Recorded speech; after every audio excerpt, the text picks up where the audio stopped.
नमस्कार फ्रेंड्स, मैं एक बार फिर आपसे मिलने आई और थोड़ा सा नॉलेज शेयर करने आई। तो मेरा आज का जो टॉपिक है वो है कि गायक या गायिकाओं में वो कौन से चार तत्व का कौन से चार वो एलिमेंट्स हैं जिनके परीक्षण होते हैं, जिनकी जजमेंट होती है और तभी रियलिटी शोज़ में वो पार्टिसिपेट करके भी उसमें सफलतापूर्वक वो निर्णायक गण उनके निर्णय सुनाते हैं। तो ये कौन से चार तथ्य हैं जो एक प्रो सिंगर, एक बहुत अच्छे गायक या गायिका को याद रखना चाहिए, जिनकी जजमेंट होती है।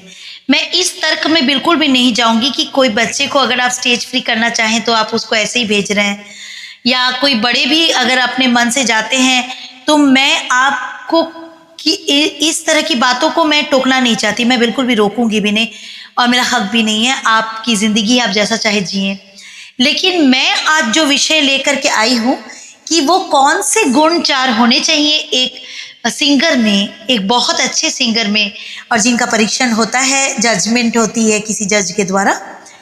आज मैं उन चारों विषय पर आपसे बात कर रही हूँ। अगर आपको मेरा वीडियो अच्छा लगे तो एम्यूजिक का स्वर is the name of my channel. Please subscribe my channel. मैं आप सबसे प्रार्थना करती हूँ कि आप मेरा चैनल ज़रूर सब्सक्राइब करें।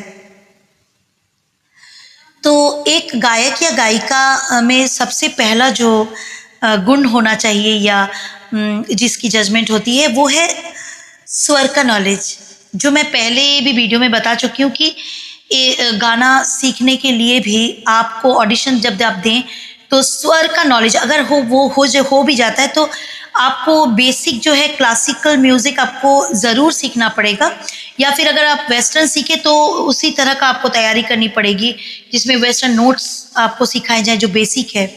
जिस तरह से इंसान बिना ABCD पढ़े बुक नहीं पढ़ सकता, उसी तरह से क्लासिकल का नॉलेज जो बेसिक है उसके बिना स्वर गले में तैयार होते ही नहीं हैं। और जजमेंट होते हैं सबसे पहले, अगर आप बेसुरा कोई गाना गाएं तो, और सबसे दुख की बात ये होती है कि बहुत जन को ये पता ही नहीं चलता है कि वो गाना सुर में गा रहे हैं या नहीं, और चले जाते हैं ऑडिशन देने या रियलिटी शो में। तो इसीलिए सबसे पहले क्लासिकल म्यूज़िक सीखने की ज़रूरत है, और तब आपको पता चल जाएगा कि आपकी गायक माने आपका स्वर का नॉलेज कितना है, आपकी गायकी कैसी है, ये सब पता चलता है। तो जैसे एक सॉन्ग मैं गा के अभी आपको सुनाती हूँ, जैसे है तेरे साथ मेरे वफा। मान लीजिए इस सॉन्ग को अगर कोई ऐसे गाता है ऑफ ट्यून में, है तेरे साथ मेरे वफा, तो ऑब्वियसली जजमेंट वहीं पे हो जाती है। जब आपके स्वर नहीं मिलते सुर गाने के तो तुरंत आपका नाम कट जाता है। सेकंड है ताल या बीट का नॉलेज। जैसे यही गाना 1 2 3 1 2 3 1 2 3 1, है तेरे साथ मेरे वफा, ये गाना का ये बीट है। अगर आप जल्दी भागते हैं बीट से, है तेरे साथ, ये चल रहा है तेरे साथ मेरी, आप जल्दी भाग गए, या आप स्लो, है तेरे साथ, आप ज़्यादा स्लो हो गए। So these things are noticed by the जजेस कि सबसे पहला आपका स्वर का नॉलेज और ताल का, जो बीट का, आप बीट से बाहर भागते हैं या कौन से ताल पे आप गाना गा रहे हैं, तो ये सारा नॉलेज आपका तभी आएगा जब आप प्योर क्लासिकल बेसिक म्यूज़िक सीखें, और उसके बाद आपको दूसरा सॉन्ग ट्राई करना चाहिए। थर्ड एलिमेंट जो है एक गायक में या गायिका में वो है pronunciation and the delivery of the words of any language. Whatever you sing, you have to be correct. Correction करके आप कोई भी भाषा का गाना गाएं, कोई भी, आपका प्रोनाउंसिएशन क्लियर होना चाहिए ताकि लोगों को समझ में आए कि आपके लाइंस क्या आप गा रहे हो।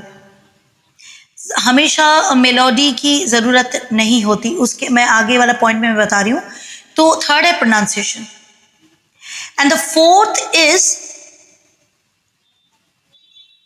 Expression of the song.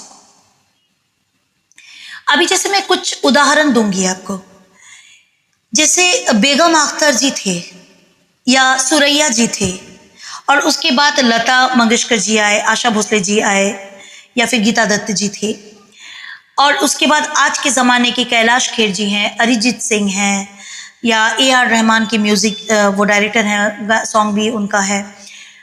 तो इस तरह से generation by generation we are coming. लेकिन कोई एक चीज़ मैं बता रही हूँ आपको, जैसे बेगम अख्तर जी के जो स्वर थे, उनका जो डिलीवरी ऑफ द वर्ड्स, या उनके गले का स्वर अगर आप बोले तो वॉइस की क्वालिटी मैं बोल रही हूँ, उनका हार्श वॉइस या थोड़ा मोटी आवाज़ जिसको बोलते हैं, पिया बोलोगा बेमान, वो कभी नाक से गाते थे, मधुराते बोए चले जाए, तो ये उनकी ठुमरी की गायकी है। लेकिन कभी भी उनके नाक से स्वर की आवाज़ आती है, या मोटी आवाज़ है बोल करके, या उनका गला हार्श है या क्रैक्ट है, कभी कभार कोई कोई गज़ल में जैसे सुनाई देता है, आज जाने की जितना करो तो बहुत ही प्यारी गज़ल है, या जो भी है, मतलब जैसे लोअर स्केल में कोई गाया, डजंट मैटर। वॉइस की क्वालिटी की जजमेंट तो बाद में होगी कि वॉइस की क्वालिटी, मेलोडी, हमको तो लगता है ये लास्ट फैक्टर होना चाहिए, मेलोडी, क्योंकि मेलोडी हर स्वर में अलग अलग होते हैं। सुरैया जी का जो गाना है, मेरे पिया गए रंगून वहां से किया, पुराने जमाने के सॉन्ग थे वैसे, जाने न नजर पहचाने जिगर, ये है सुरैया का स्टाइल, लेकिन गाया लता मंगेशकर जी ने था। तो ये जो सॉन्ग्स के मतलब it depends upon your voice की किस तरह की गायकी, उन्होंने कभी किसी की नकल नहीं की। जैसे सुरैया जी थे तो सुरैया जी ही थे, बेगम अख्तर जी थे। हम लोग जैसे लता या आशा जी का गाना गा लेते हैं, दैट इज डिफरेंट थिंग। मेरा कहने का अर्थ यही है, आपकी वॉइस क्वालिटी जो है, ये आपका हार्श वॉइस है या क्रैक्ट भी है, लेकिन अगर आप सुर में हैं और अगर आप ताल में हैं और अगर अपना स्टाइल आप अपनाते हो तो भी आपको आपका सिलेक्शन होता है, आपकी रेंज देखी जाती है, हाई लो, या कभी रेंज बाद में भी देखी जाती है। लेकिन सबसे पहला है स्वर का नॉलेज, ताल का नॉलेज, एंड थर्ड में बोल रही प्रोनाउंसिएशन और the delivery of the words, and fourth element is expression. Expression गाने के तभी आएंगे जब किसी बच्चे को आप बताएंगे कि बेटा गाने का जो लाइन है, बोल है, जो लिरिक्स हैं, उसका मीनिंग ज़रूर समझाएं। जब तक उसका मीनिंग समझा, इसीलिए बच्चों को बच्चों की तरह गाना देते हैं हम लोग, बड़ों को कभी बड़ों का तरह का गाना देते हैं हम लोग हिचकिचाते नहीं। बच्चे, छोटे बच्चे तो ज़्यादा रोमांटिक या ज़्यादा उस तरह का, लेकिन बच्चा फिर भी जाता है, गाता है, वो उसकी अपनी क्वालिटी है जो रियलिटी शोज़ में जाते हैं बच्चे। मेरा कहने का मतलब है, जब आप बच्चा को भेजें या कोई भी बच्चा जब गाता है तो उसको उस लाइन, गाने के लाइन के मीनिंग ज़रूर समझ में आना चाहिए, तभी वो एक्सप्रेशन बच्चे के गले में आती है या बड़ों के भी गले में आती है। अगर आप मीनिंग बिना समझे गाएंगे तो आपका एक्सप्रेशन का आउटपुट नहीं आएगा। तो 4 चीज़ देखा जाता है, जजमेंट किया जाता है, आज मैं बताई। फर्स्ट है स्वर का नॉलेज, गला बिल्कुल भी बेसुरा नहीं होना चाहिए। नंबर 2, ताल, बीट का नॉलेज, छंद। थर्ड इज प्रोनाउंसिएशन और the delivery of the word, and the fourth is feelings of the song, भाव। ये 4 चीज आपका, इन 4 चीजों का जजमेंट, 4 चीज पहले जजमेंट होती है और बाद में आपके गहने और कपड़े देखे जाते कि आप क्या पहने हैं। माइक में इन 4 चीजों के आप मालिक हों तो ही आपकी मान्यता है एज अ प्रो सिंगर। मुझे लगा कि मैं आपका कुछ सॉल्व कर पाई। अगर प्रॉब्लम है तो आप हमें पर्सनली बताएं कि आप क्या सुनना चाहते हैं, आपका प्रश्न भेजिए। नमस्कार।